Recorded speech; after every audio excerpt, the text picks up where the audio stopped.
Assalamualaikum warahmatullahi wabarakatuh. Perkenalkan, nama saya Anggrius Adelia dengan akhiran NIM 2058. Hari ini saya akan membahas apakah bahasa Indonesia berpotensi menjadi bahasa internasional.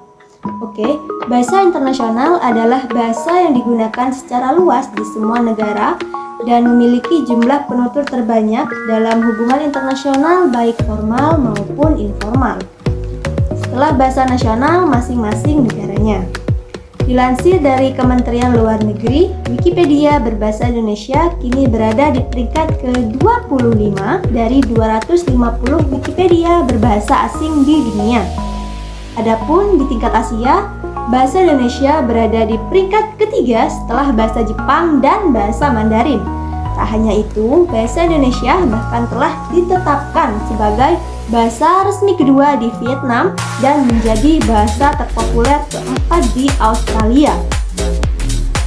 Hal ini menunjukkan bahasa Indonesia tidak hanya populer di Indonesia saja, melainkan juga populer di negara luar Indonesia.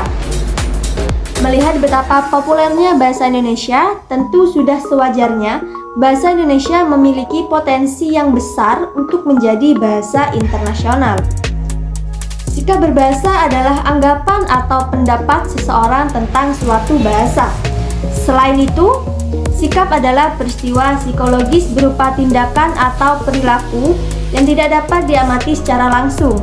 Sikap berbahasa dapat diamati melalui tingkah laku berbahasa atau tingkah laku berbicara seseorang.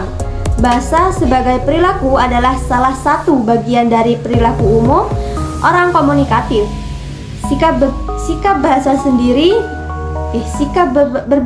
terdiri dari dua jenis, yaitu sikap positif dan sikap negatif.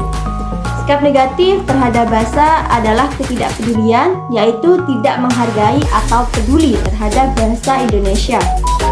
Sikap negatif terhadap bahasa Indonesia membuat orang kurang peduli terhadap upaya pemajuan dan pelestarian bahasa Indonesia.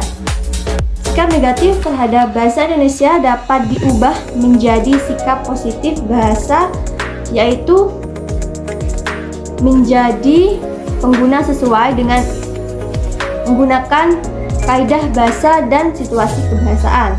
Perilakunya mencerminkan rasa tanggung jawab, rasa memiliki, rasa hormat, dan kemauan untuk mengembangkan bahasanya.